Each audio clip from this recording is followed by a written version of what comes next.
Welcome to Psychic Social, brought to you by psychic.co.uk.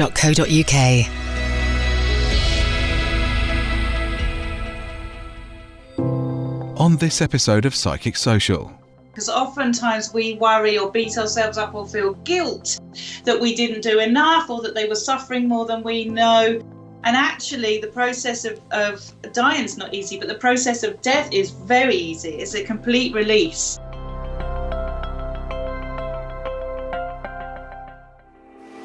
Welcome to Psychic Social with me, Oliver Duke, the podcast that explores all things from the psychic and spiritual perspectives, including interviews with famous psychic practitioners, discussions about the afterlife, the paranormal, and much more. So relax and enjoy the show. Today's guest is a world-renowned psychic medium who's been a practising medium for over a quarter of a century. She dedicates her time to helping others heal emotionally following bereavement and carries out her work in various ways, such as therapeutic practitioner of mediumship, as a spiritual teacher and as an author. Her books being bestsellers in the spiritual and paranormal genres. She's known not only for accuracy in her messages, but for her ability to communicate knowledge and insight about the spirit world in a clear and simple to understand manner. She balances both current scientific understanding with specialist wisdom gained during her extensive hands-on experience with spirit communication. She's addressed sold-out theatre audiences and made guest appearances on BBC Radio 5 Live, Howard Hughes' The Unexplained on Talk Radio, and has also been featured in the Daily Mail, the Sunday Mirror, the Express and many popular spiritual magazines including Soul and Spirit, Psychic News and Spirit and Destiny. The lady I'm talking about is the truly enlightening Claire Broad. Claire, thank you so much for joining us today on Psychic Social. Hi to your listeners. Thank you so much for having me on. It's fantastic to have you on the show. What have you been up to today, Claire? I have been out into beautiful countryside actually for a spiritual walk with a fellow practitioner, and we've been discussing all things spiritual, so I'm really in the mood for this. A spiritual walk sounds fantastic. Whereabouts did you go? We went to Ripley in Surrey, actually, beautiful part of the world, and walked all along the canal and into the trees, and just beautiful. It's just nice to get outside on this lovely day. And get some fresh air, yeah. Well, the weather's very good at the moment, isn't it, for September? Yeah, exactly. I'm making the most of it. Yeah, it's been really warm and nice, hasn't it? Now, we just wanted to know, as we move on into the show, what did you get up to over the lockdown period we've had over the last few months and previously earlier on this year? I mean, how did you go about kind of raising your positive sort of vibrations or keeping them raised during that time? Yeah, I think this is, really key, actually. I'm glad you asked me this question, because actually I sometimes think that spiritual people put quite a lot of pressure on themselves to make sure that they are up there in higher frequency. And sometimes things happen in the world that knock you off your perch a bit, don't they? So actually, I dealt with the lockdown twofold. First of all, I have a lovely community on Facebook. So I did weekly videos to try and put out a positive message, trying to help people raise above fear, leave the fear behind, and understand that, despite the fact that we were obviously being communicated that there was a threat to our lives, to remind everybody that, ultimately we're spiritual beings and life's eternal, and to try and get some perspective here. So I was sharing information and teaching every week, but at the same time I actually took some time for me, which I haven't done for the last few years because I've been so busy out there, with the books that I've written, doing talks and demonstrations and workshops, and obviously working with clients one-to-one. I actually took this time to get back in touch myself with spirit, go out on walks, just reconnect with nature, I think, like so many of us did, and slow down a little bit. And I must admit that, I need that as a spiritual person, but I think all of us are guilty of just going 100 miles an hour. So I took that time really to just take a pause and to reassess. I think I did what a lot of people have done. I looked at relationships that I was having with people in my lives, what was uplifting me, what wasn't uplifting me, what was supporting my growth, what wasn't, and just reassessed everything, really. It was a positive and negative time. I felt very rattled by it on one level, because I could tell that there was something huge going on in the world that was going to change our lives. And at the same time, I was trying to take the positives out of it and communicate that. So I was quite open with my readership, my clients, the people that follow me, my own audience. I was quite open about the fact there were days when I was struggling and days when I felt really positive. And I think that was probably all of us. So I was keeping it real. And it's nice to do that, to connect with the people that do follow you, your dedicated sort of audience, and make those videos and connect with them, because I'm sure, there were lots of people that were, feeling despair at that time and not knowing what to do and stuff like that. So it must have been great for them to kind of see you to help them guide them through to a certain extent with the things that you were doing. I mean, I know personally, I made sure I just got stuck into exercise and did a bit more meditation and did some breath work and sort of threw myself into my work at home. And that kind of really helped me keep focused and try and sort of, push aside the sort of negative stuff that was happening, but still obviously know that it was there, but try not to let it take over. Exactly. I think it's all about rising. All spiritual understanding is about rising up into higher states of awareness, if you can, rising up from lower states of mind into higher states of mind. However you do that is your meditation. Yeah, exactly. Now, we wanted you to take us back to the beginning for you. How did you become a psychic, or how did the gift come to you? Was it passed down by a family member, or did it come at a young age to you? I was 4 when I gave my first message. Wow. So it's something that's been with me my whole life. I can remember even younger than that, having dreams where I remember what I believe to be past life experiences, because I was so young I couldn't possibly have even formulated that understanding by that point in this world. Visions that I was seeing, I would see lights and like orb, like bubbles in my bedroom, even younger than the age of 4. But at 4 was a kind of defining moment, I suppose, in my life, where I was standing in a cemetery in Richmond in Surrey. My grandfather had died about a year before, and we were my mum and my nan were cleaning his plot there, and I was playing with some stones and a vase with some water, just amusing myself. And I felt my granddad come around me. I felt his presence. I just knew it was him.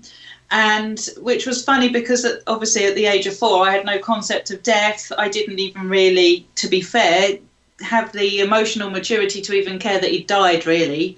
I didn't understand that my nan and my mum would benefit from knowing that he was coming close. And yet I felt him, and he was impressing on me a message, asking me to please tell Nanny that Grandad says I love you, Ive. And I'm fighting it back, going, no, I'm playing. I'm quite happy. I don't need to say that, Grandad. There was no question in my young mind. There was no, analytical thinking, critical thinking, none of that. It just was. And in the end, it was so, he was so intent to get through to my nan. He was just the force at which this message was coming through. In the end, I just stood up and said, Nanny, Grandad says I love you, Ive. And I can remember my mum and my nan were standing at the gate by that point, getting ready to go.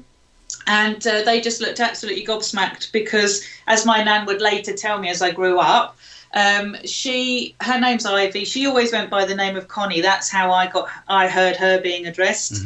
Obviously, I called her Nanny. My mum called her Mum. But my granddad did call her Ive from her first name, which is Ivy.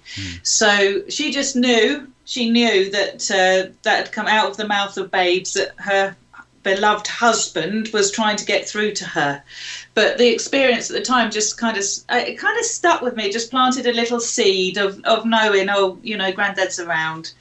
And then as I moved into teenage years, I grew up in a very balanced household. My mum kind of had spiritual beliefs, but my dad was, if you like, sort of atheistic in his outlook, or agnostic.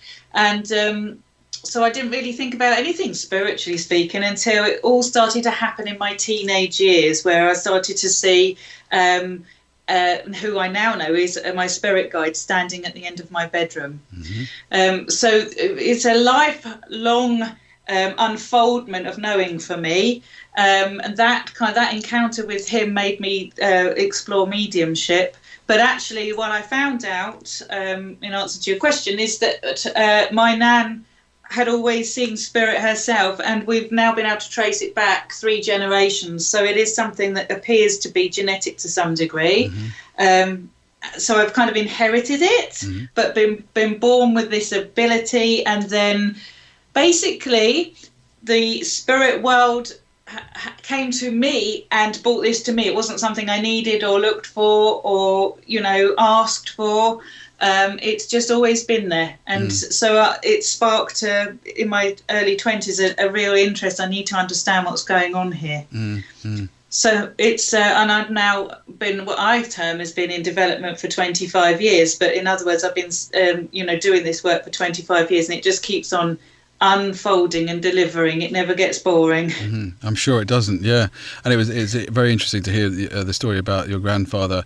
I mean, the way that he connected with you when you were that young, how did you feel it? Was it kind of a touch feeling, or was it like an ASMR sensation, or how did he present himself? Was it through auditory or visual to you? How did that come about?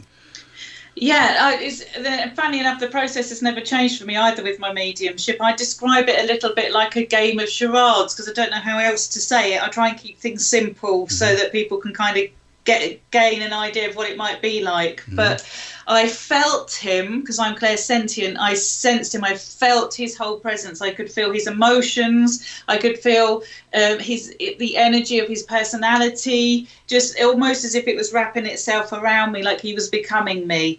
And then I could hear in my mind, I always say, a bit like a song playing out in your head, that kind of hearing. I could hear the words of what he was saying internally in my head, in his voice, but I could hear it internally. It wasn't externally with my ears.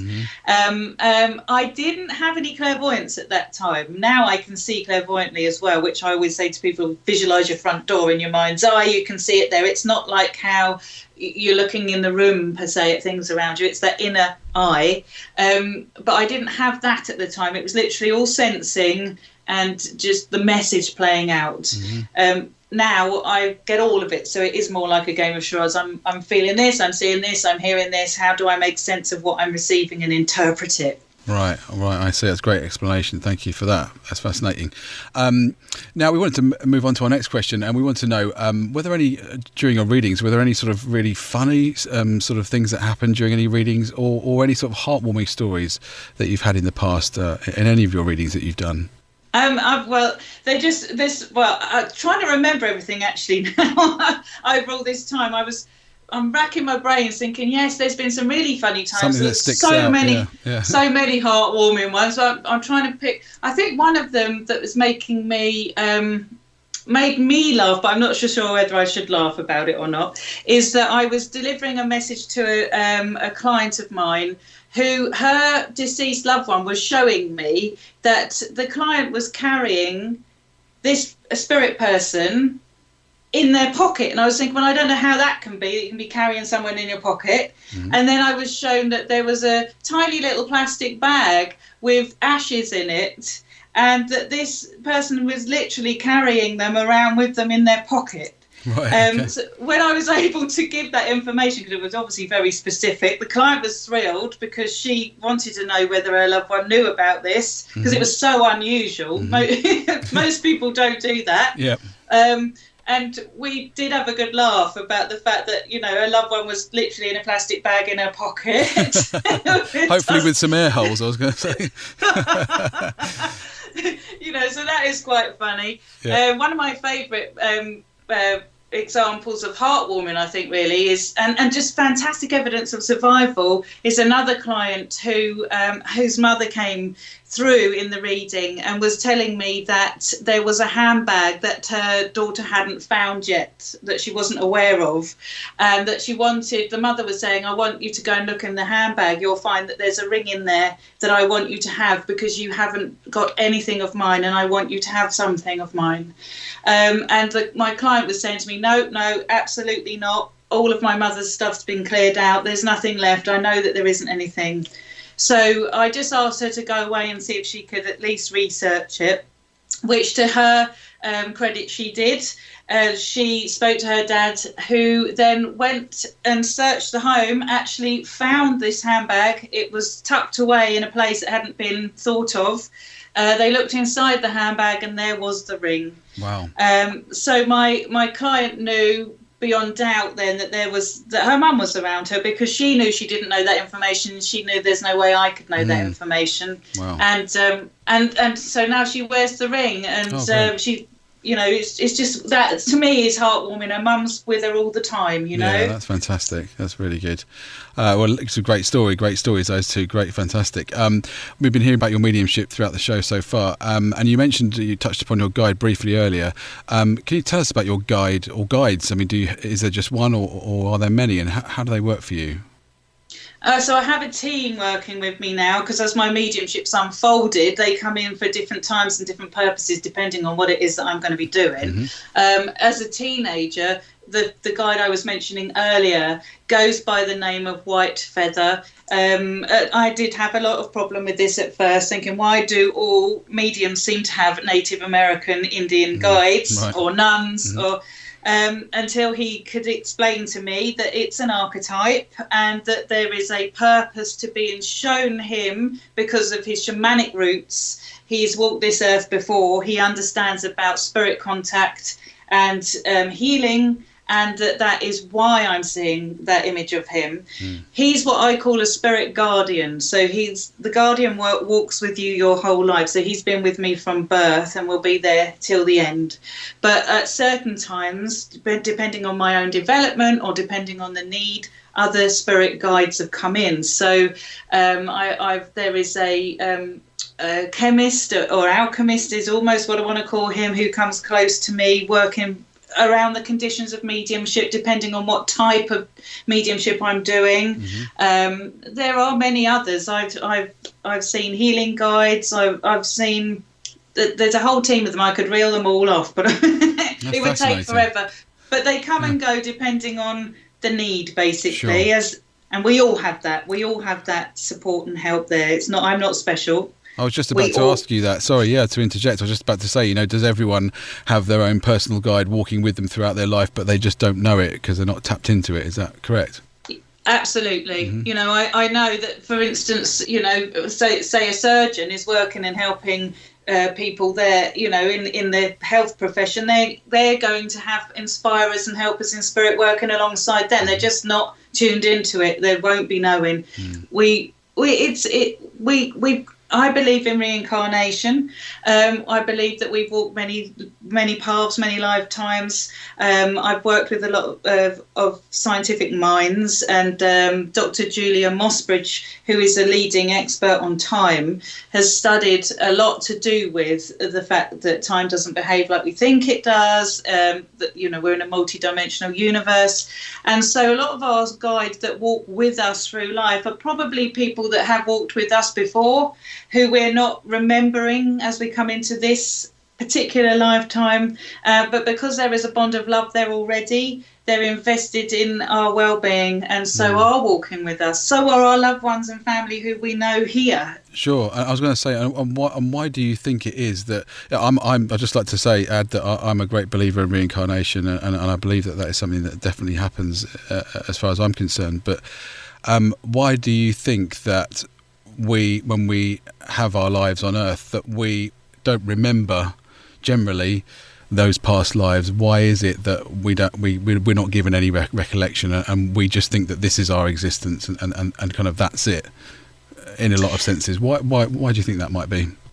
I think it's because if you were experiencing all of those lifetimes, or you had the memories of all of those lifetimes, one, it would be overload. Two, as you come into the physical body, the brain cannot cope with the amount of knowledge that is there and kept within the soul. It is there for us to tap into if we know how to. It's not totally hidden that we can't find it, because I have many experiences with reincarnation myself.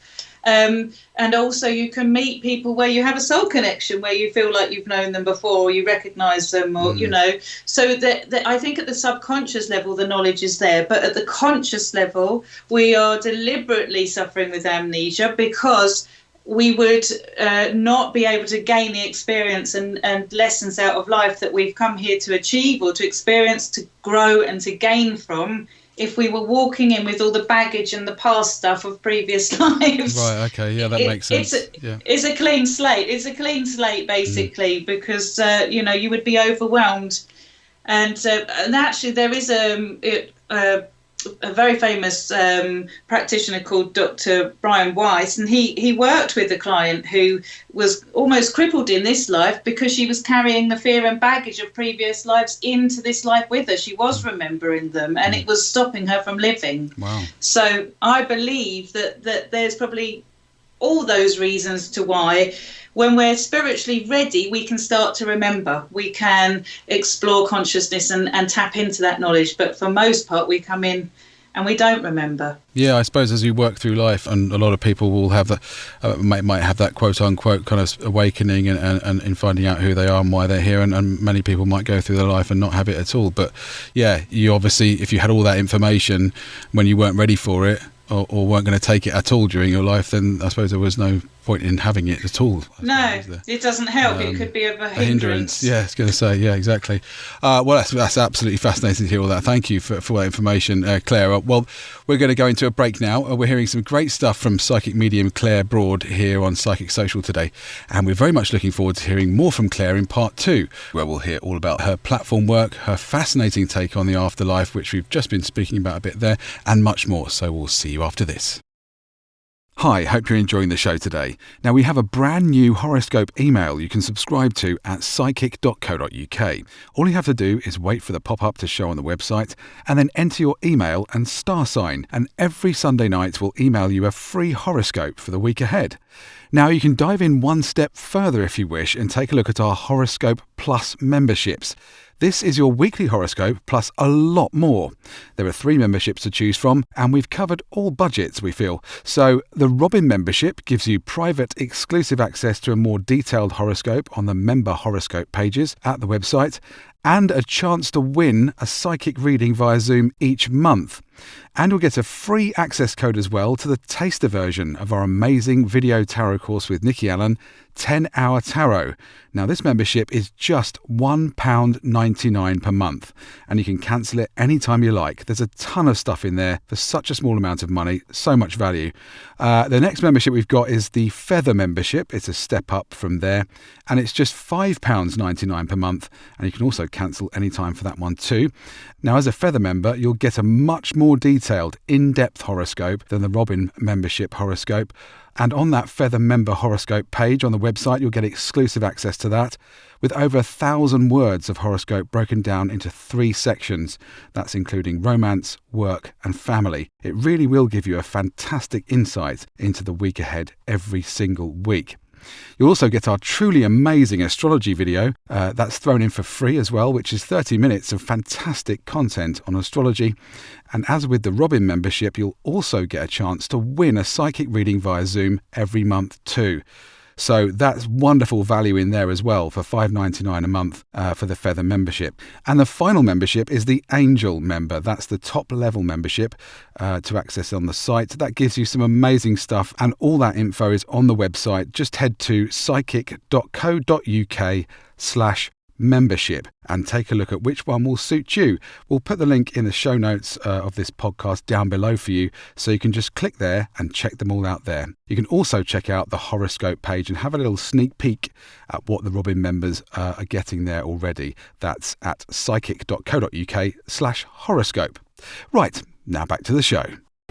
Welcome back to part 2 of Psychic Social and our chat with psychic medium Claire Broad.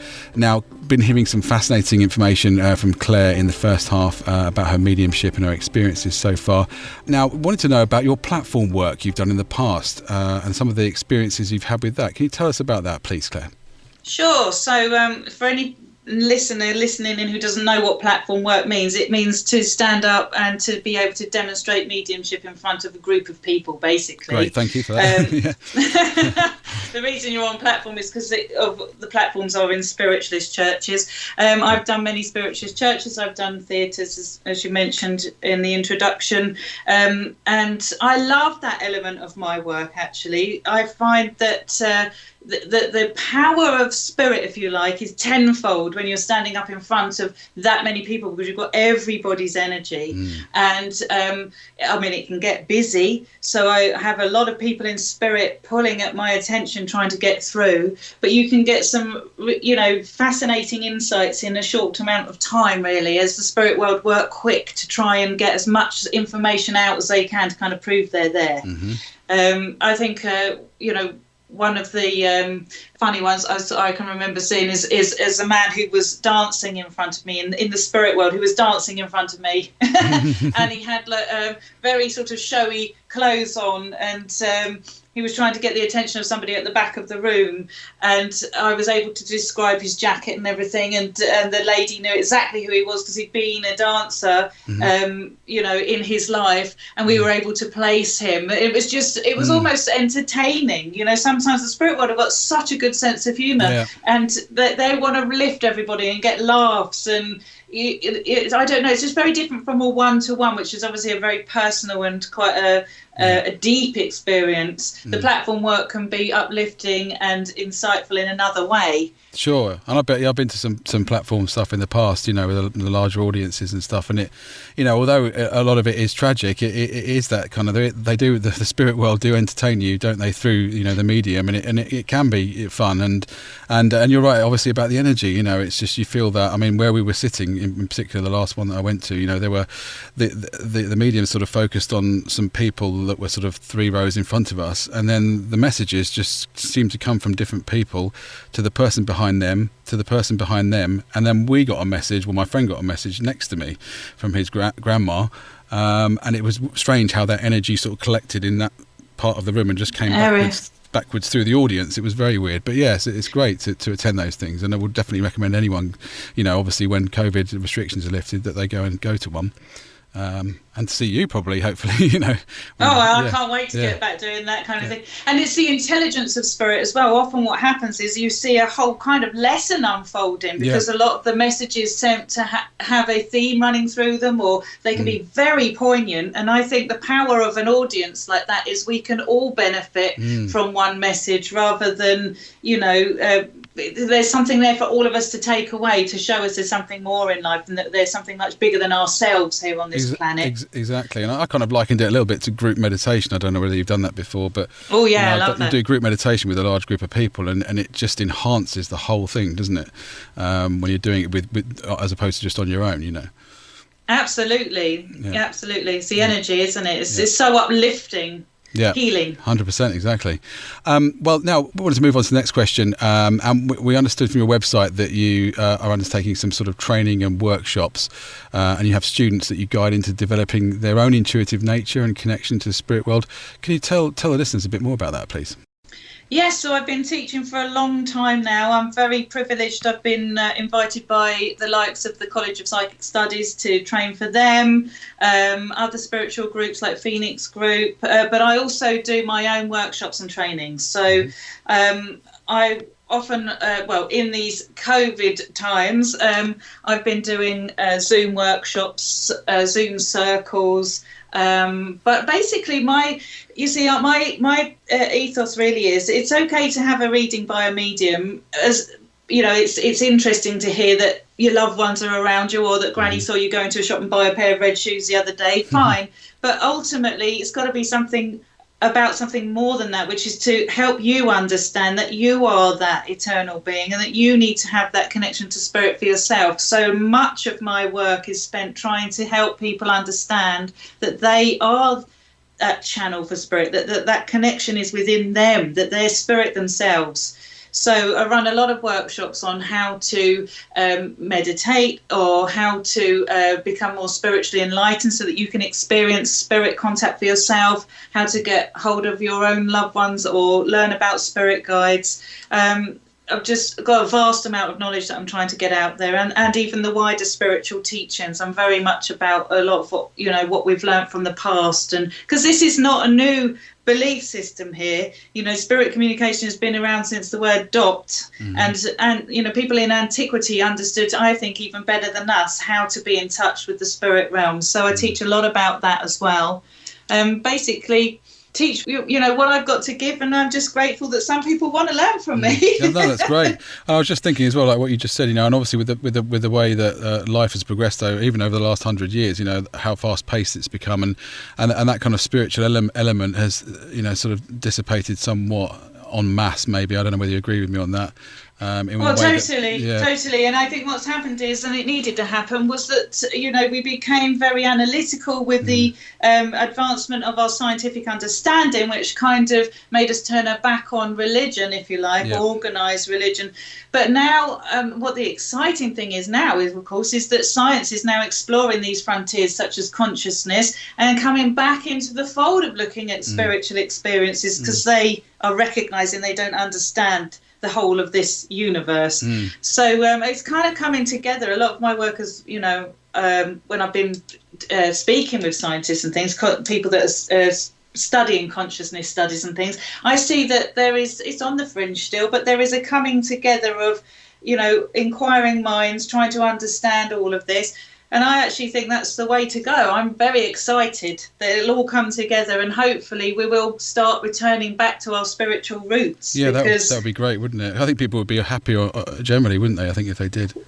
Well, that's what I was just going to say. Actually, there is science out there now that shows that the human brain actually functions better, and that a human is more healthy with that when they have a spiritual understanding or belief in something, a higher power or divine love or whatever. If they lead a spiritual life, their brain actually changes in the way that it looks and functions, and the health of the brain. So for no other reason, it's worth that.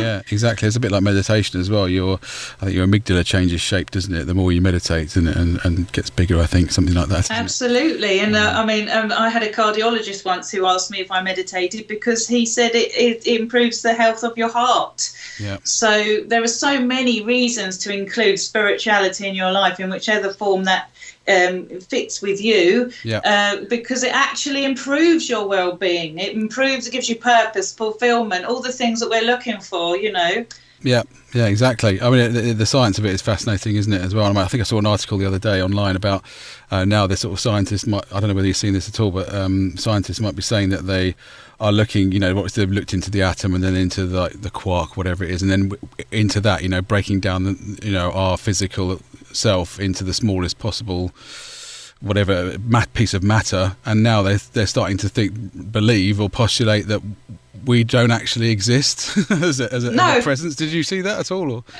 No, I didn't see that. It was very interesting. That is true. I'm on board with it. I had the privilege once of sharing a tea with somebody very famous in the scientific realms of spirituality, which is an author called Dr. Eben Alexander, who wrote a book called Proof of Heaven. It was a neurosurgeon who got meningitis and had a near-death experience. I've heard of that. I have heard of that, yeah. Yes, and so I kind of was chewing over the fact with him once, and he was saying to me, the material world is all smoke and mirrors, that quantum physics is proving that none of it really exists, and that ultimately it's our perception of the thing that makes it feel like it's real. So consciousness is primary, and all spiritual teachers of the ages have taught this, that it's about mind and raising into higher states of awareness, and that's what I'm trying to do, just help people understand that this is a real thing here we're talking about. There's no such thing as death. Energy just changes form. You will see your loved ones again, but more than that, you are that. Exactly. And it's very difficult for most to even comprehend, isn't it? And until you start sort of delving into it like you have, in depth, and the scientific side of it. And it's just, most people we just can't comprehend it, can we? Because most of us are leading there's nothing wrong with this, leading a simplistic life. We're not thinking that deep. It's just that when you have an experience like I did, you can't help but go down that rabbit hole. Exactly, yeah, and fascinating as it is, yeah, exactly. Well, great. Thank you for that, Claire. Now, our last sort of spiritual psychic question to you is going to be, we wanted to know about what your thoughts are about the afterlife, obviously in general, through your mediumship experiences, and more so kind of, obviously we've just been talking about it now and earlier on, but more so kind of what happens not only after we leave Earth, but kind of beyond that, and where do we go? Is there, you mentioned sort of I think you mentioned multiple dimensions or multi-universes before and things like that, but where do we go? What do we do? Do we go to another sphere or plane? What do you think happens? Well, that's a massive question. And we've only got 2 minutes for you to answer it. No, I'm joking. Well, I'll break it down and try and go as quick as I can. Yeah, when I'm doing readings, I can see often the manner in which people pass. They obviously talk to me about, they want to give peace of mind to their loved ones by showing how they passed, what it felt like to them. Because oftentimes we worry or beat ourselves up or feel guilt that we didn't do enough or that they were suffering more than we know. And actually the process of dying is not easy, but the process of death is very easy. It's a complete release. So I see that the spirit separates away from the body, that the consciousness of that being is focused on the spiritual dimensions, not about the physical. Many times as people are sort of sleeping more as they're dying, they're spending more and more time in spirit than they are here anyway, and so they can be meeting with loved ones in the spirit world who are getting them ready and prepared to make that crossing. It can be a very gentle experience and awe-inspiring. So it's different for everybody. It seems as unique as birth. So sometimes I see people show me they were walking through fields, they met their loved ones. Other times I see people going into the universe who are meeting people. There seems to be spirit guides coming close. What I do know is nobody dies alone. And that in the realms of spirit, there are many, many dimensions. So based on our perceptions, it does seem to be kind of where we think that, or how we think it will be or not be, will also dictate much of our experience, if that makes sense. So somebody who may be expecting a religious experience might have that created around them to help them cross over. Mm-hmm. And then obviously over time learn that there are a whole load of different realms. I've seen the most beautiful crystalline type cities. I've also seen realms that look exactly like ours, that are a complete mirror. I've seen things that I can't even put into words. I mean, it is so vast and so unbelievably mind-blowing. It would be hard to really in 2 minutes put it into a nutshell, but I think I want to leave people with the knowing here that no one dies alone. Right. And that at any time there will be somebody there reaching out, willing to help you if you are looking for that help. Well, I think we'd love to have you back on again in the future to do a part 2 with you all about that. We'd love you to come on and do that if you could. At some I'd love point. To. That'd be really good to sort of take a real deep dive into that. And talk more about that, but yes, I mean, what would you say to sort of people that would not have either a religious belief or a spiritual belief, and just felt that we're pretty much, well, maybe scared and just thought, when I die, I'm just going to go to black, and that's it, that's the end. What would you say to people that thought that? Well, I do have a lot of people talking to me and debating the truth to me.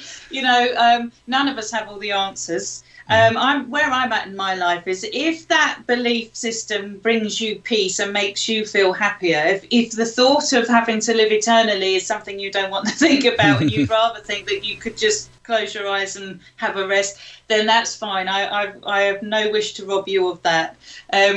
But I would say that there's been an atheist who has had to change their mind. Either they've had a spiritual experience, such as the likes of Dr. Eben Alexander, who was atheist before he had a near-death experience. And there's been many atheists in the spirit world who have come back to me and communicated to their loved ones saying that they didn't believe that this was real. So right, yeah. I'm at the point now where they'll either find out now or they'll find out later. It's fine. It's all good. I see. Great. Okay. Fantastic. Well, it's great to hear all of that. Thank you, Claire. Now we're coming towards the end of the show. unfortunately, it's been really fascinating to talk with you today on Psychic Social. The last couple of questions we've got for you are going to be moving slightly away from the psychic world and multi-universes and all that kind of stuff. We just wanted the listeners to get to know a bit more about you in terms of what you like to read and watch on TV. Can you tell us what was the last sort of book you read or box that you watched? Anything on Netflix or any other streaming platform? Yeah, the last book I read is actually, I'm being a right old geek here. I've been reading a book that's very old now called Practical Occultism, a course in lectures through the trance mediumship of J.J. Morse. Wow. So, yeah, I know, it's a light read. Actually, it's quite interesting, but it's where, we seem to have lost quite a lot of the ability in mediumship that we used to have, and I wonder why that is. So I'm looking into why it is that mediums of old seem to be able to enter into deep trance states in a way that mediums don't so much now. And these lectures were fascinating because they used to put J.J. Morse into a room with academics, scholars and scientists, put him into an induced trance state, and then these scholars and scientists would ask him questions on their subject. And he would speak in trance, answering them. Wow. Even though he had no knowledge of what their subject was. So absolutely fascinating. That's the book I'm reading at the moment. And the box set I'm actually watching The Boys at the moment. Right, okay. What's that? I don't know what that is, sorry. Okay, so it's a superhero kind of a series on Netflix, except that the superheroes aren't the heroes that you think of in normal terms, like Superman and Spider-Man. They're actually quite, at the core, they're wrong uns. Right, I see, okay. It's quite a grown-up one. I wouldn't recommend it for children. Yeah, right. I see. Okay. Well, it's interesting to hear that, and it's interesting to hear about the trance mediumship stuff, because I was watching some on YouTube the other day, and I've watched a bit of Bashar. I'm sure you probably know Bashar, yes. Abraham Hicks and stuff like that. I've been watching that over the last few months, and it's very interesting to listen to all of that as well. It's fascinating stuff to see people do trance mediumship, isn't it? There's so many different ways. I mean, they would term themselves as channelers. They wouldn't say that they were necessarily entranced. Right, okay. But, I mean, it's, potato. You're going into a different altered state of consciousness, and you're channeling the knowledge of a deceased or incarnate being through you. But yes, it's all to do with the degrees to which you are going down into that level of trance. So, fascinating. I've watched all of those, even books such as Conversations with God with Neil Donald Walsh, how he received channeled information and could just write that out, And there's so much more than we know or understand available to us in this universe. It's so motivating, and I don't know, I've got such a passion for life because of it. Yeah, sure, exactly. Yeah, I can understand. Now, can you tell the listeners about your website and your social media and anything that you're currently selling? I know you've got a book going at the moment and the courses that you have. Yeah, sure. So come and find me. My website is www.clarebroad.com. I've also got a Facebook page with a lovely community there of truth seekers. We all learn and chat, and it's a real place for spiritual growth. I've got a YouTube channel called Together with Spirit, and obviously my books. So my latest book is What the Dead Are Dying to Teach Us with Watkins Publishing, and I've also got a book prior to that called Answers from Heaven by Piatkus. So you can look up any of those and you'll be able to find me. I am doing a lot of workshops. I'll be at the College of Psychic Studies again a bit later in the year. But you can hop on my website and find out where I am, or on my social media. Facebook is always up to date. I post lots of videos on there. So come and see what I'm up to. Great stuff. Thank you for all that. And I'll put all those links to that in the show notes on our website, and so people can click into those and have a look at your book and your website and all that kind of stuff in your social media. So thank you for that, Claire. Well, it's been wonderful to have you on Psychic Social today. Thank you so much for joining us and sharing all this absolutely fascinating information with the listeners here. It's been really great to have you on the show, so thank you for joining us. Thank you so much for having me, and thank you to everyone listening. Well, take care and stay safe, and we'll look forward to speaking with you in a possible part 2 show. We'd love to have you back to record one with us at some point. I'd love that. Thank you so much. Great. Thank you, Claire. See you soon then. Bye. Bye.